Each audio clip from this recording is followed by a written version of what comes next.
नमस्कार, मैं शिवा पाथरी और आप देख रहे हैं डीवी न्यूज। आज मैं आप लोगों के बीच लेकर आई हूं कोरोना से जुड़ी खास रिपोर्ट।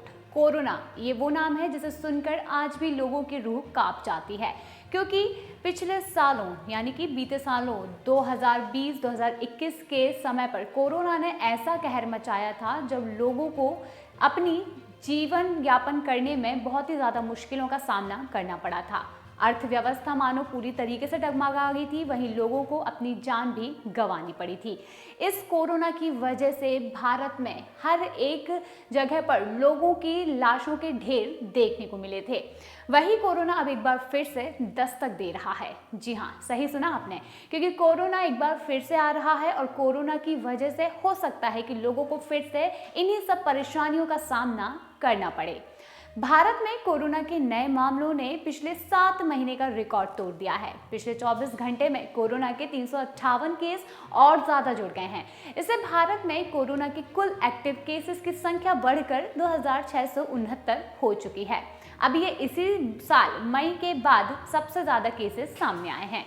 भारत में कोविड-19 जीनोम सीक्वेंसिंग के कंसोर्टियम के मुताबिक पिछले 2 हफ्तों में SARS-CoV-2 के सभी सैंपल नए JN.1 वेरिएंट के पाए गए हैं और अब तक इससे 21 मामलों की पुष्टि भी हुई है। वहीं स्वास्थ्य मंत्री मनसुख मंडाविया ने बुधवार को इसको लेकर बड़ी बैठक भी की है।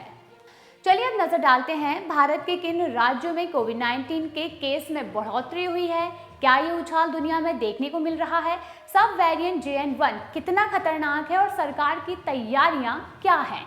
चलिए तो डीवी न्यूज में ऐसे 8 जरूरी सवालों के जवाब जानेंगे और आज हम आपको सारे सवालों के जवाब यहाँ पर बताएंगे। सबसे पहले तो ये हम बताना चाहते हैं कि भारत में किन राज्यों में कोरोना के नए मामले तेजी से बढ़ रहे हैं। स्वास्थ्य मंत्रालय के मुताबिक 21 दिसंबर की सुबह 8 बजे तक कोविड-19 के एक्टिव केसेस की कुल संख्या बढ़कर 2669 हो गई। वहीं पिछले 24 घंटों में सबसे तेज बढ़ोतरी केरल, कर्नाटक, महाराष्ट्र और गुजरात में देखने को मिली है। वहीं बताते हैं कि मध्य प्रदेश और राजस्थान में भी केसेस मिलने शुरू हो गए हैं। हालिया रिपोर्ट के मुताबिक इंदौर से कोरोना के कई नए मामले सामने आए हैं। वहीं अब दूसरा सवाल यह है कि भारत में कोविड-19 के 88% एक्टिव केसेस केरल में ही क्यों देखने को मिल रहे हैं। तो बताते हैं, अन्य राज्यों की तुलना में केरल लगातार इन्फ्लुएंजा जैसी बीमारियों से पीड़ित रोगियों की टेस्टिंग कर रहा है। वहीं पॉजिटिव केसेस के सैंपल INSACOG को भेज रहा है और जो उनकी जीनोम सीक्वेंसिंग करके पता लगाते हैं कि ये कौन सा वेरिएंट है। एक्सपर्ट्स मानते हैं कि इसी निगरानी और सतर्कता की वजह से केरल में सबसे ज्यादा कोविड केसेस देखने को मिल रहे हैं। अब एक सवाल यह है कि भारत में कोरोना के मामलों में कब कब उछाल आया, क्या इसका मौसम से कोई कनेक्शन है? तो चलिए बता देते हैं कि भारत में कोरोना का पहला पीक 14 सितंबर 2020 को आया था, जब 6,40,000 कन्फर्म केसेस मिले थे। वहीं दूसरा पीक 3 मई 2021 को आया, जब 2,738 लाख कन्फर्म केसेस मिले थे। वहीं तीसरा पीक 17 जनवरी 2022 को आया, जब 21,15,000 कन्फर्म केसेस मिले थे। और उसके बाद 2022 की जुलाई और 2023 के अप्रैल महीने में 2 छोटे स्पाइक देखने को मिले, जब 50,000 से 1.5 लाख तक कंफर्म केसेस देखने को मिले थे। यानी कि कोरोना के मामले में बढ़ोतरी का मौसम से कोई सीधा कनेक्शन नहीं है। ऐसा कई साइंटिफिक स्टडी में भी साबित हो चुका है कि इससे मौसम से कोरोना का कोई भी लेना देना नहीं है। वहीं अब सवाल यह है कि कोरोना वायरस के नए मामले किन देशों में तेजी से बढ़ते दिखाई दे रहे हैं। इसके जवाब में आपको बताएंगे कि वर्ल्ड हेल्थ ऑर्गेनाइजेशन यानी कि WHO के 19 दिसंबर 2023 तक के डेटा के मुताबिक दुनिया भर में कोविड-19 से 77 करोड़ 2 लाख लोग संक्रमित हो चुके हैं। वहीं आपको बता दें 69,88,000 लोगों की मौत हो चुकी है और कोरोना के केसेस में सबसे ज्यादा उछाल सिंगापुर में दिखा है। दिसंबर के पहले हफ्ते में एक्टिव केस 32,3500 से बढ़कर 56,043 हो गए और इसके पीछे कोविड-19 के नए वेरिएंट यानी कि JN.1 को वजह बनाया गया है। हालांकि 11 से 18 दिसंबर के वीक में सिंगापुर में कोविड के जो केसेस है उनमें थोड़ी सी कमी जरूर आई थी, लेकिन वह अभी भी लगातार बने हुए हैं। और WHO के मुताबिक पिछले 7 दिनों में Indonesia, Bharat, Thailand, Iran, Morocco, चीन और बांग्लादेश में भी नए केसेस में उछाल देखने को मिली है। वहीं अब बात करते हैं कोविड का नया सब वेरिएंट JN.1 क्या है। ये सवाल सभी के जहन में आ रहा है कि आखिर कोरोना का ये कौन सा वेरिएंट है, क्या ये बेहद ही खतरनाक है या इसके होने के बाद अब क्या होने वाला है। तो बताते हैं कि disease control and prevention centre के मुताबिक JN.1 कोरोना का एक सब वेरिएंट है जो ओमिक्रॉन सब वेरिएंट BA.2.86 यानी कि पिरोला का वंशज है। और भारत में पिरोला का पहला मामला अगस्त 2023 में मिला था।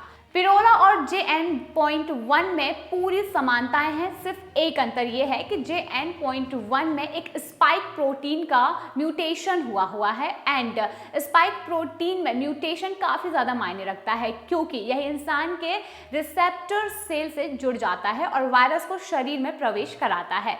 वही बताते हैं कि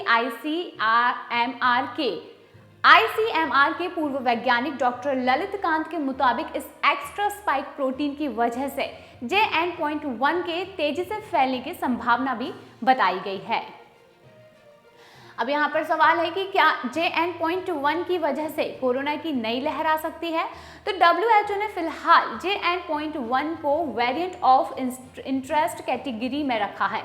हालांकि रिसर्चर्स इस पर कड़ी निगरानी भी रख रहे हैं और कोरोना का ये सब वेरिएंट कितनी तेजी से फैलता है, फिलहाल इसके कोई भी पुख्ता परिणाम नहीं मिले हैं। वहीं नेशनल इंडियन मेडिकल एसोसिएशन के कोविड टास्क फोर्स के को चेयरमैन डॉक्टर राजीव जयदेवन के मुताबिक ये कहना जल्दबाजी होगी कि कोविड के मामलों में कोई भी बहुत बड़ा उछाल आने वाला है। WHO की टेक्निकल एडवाइजरी ग्रुप ने एक असेसमेंट किया है और इसके मुताबिक जिस शख्स को पहले इन्फेक्शन हो चुका है या उसने वैक्सीन ली है, उसके शरीर में मौजूद CM से पिरोला और JN.1 बेअसर हो जाते हैं, यानी कि उनको कोविड-19 से थोड़ी राहत मिल सकती है।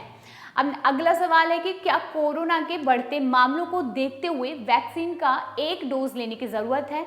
तो इसके जवाब में बताएंगे कि सिंगापुर में कोविड-19 का डेटा दिखाता है कि जिन्हें वैक्सीन की आखिरी डोज लिए 1 साल से ज़्यादा हो चुका है, उसके अस्पताल में भर्ती करने की संभावना 1.5 गुना ज़्यादा है। बता दें WHO की टेक्निकल एडवाइजरी ग्रुप के एक सदस्य यानी कि डॉक्टर अनुराग अग्रवाल के मुताबिक ज़्यादातर भारतीयों को कम से कम 2 बार कोविड-19 हो चुका है और उन्होंने वैक्सीन के 2 डोज भी लगवा लिए हैं। वहीं पॉपुलेशन में अच्छी इम्यूनिटी की वजह से उन्हें गंभीर बीमार पड़ने का खतरा भी नहीं है और इसीलिए फिलहाल भारत में वैक्सीन के एक और डोज की ज़रूरत बिल्कुल भी नहीं है। वहीं पर अब सवाल कि कोरोना के बढ़ते मामलों को देखते हुए सरकार क्या कदम उठा रही है और क्या लगता है कि सरकार इसमें क्या करेगी और हमें इसके लिए क्या करना चाहिए। तो आपके जहन में अगर ये सवाल है तो उसके जवाब में आपको बताना चाहूंगी कि केंद्रीय स्वास्थ्य मंत्री मनसुख मंडाविया ने बुधवार को राज्यों से नए सब वेरिएंट के लक्षणों और गंभीरता को मॉनिटरिंग करने को कहा है, जिससे पब्लिक हेल्थ रिस्पॉन्स तैयार किया जा सके। पिछले 2 हफ्तों में एक्टिव केसेस में तेजी से बढ़ोतरी हो रही है। वहीं CDC के मुताबिक कोविड के इस नए सब वेरिएंट में अभी तक कोई खास लक्षण नहीं दिखाई दिया है और इसमें भी बुखार, खांसी, थकान, नाक बंद होना, गले में सर दर्द एवं गले में दर्द, उल्टी, दस्त और माइग्रेन जैसा सिर दर्द होना नॉर्मल वायरल फीवर और सब वेरिएंट में फर्क कर पाना मुश्किल है।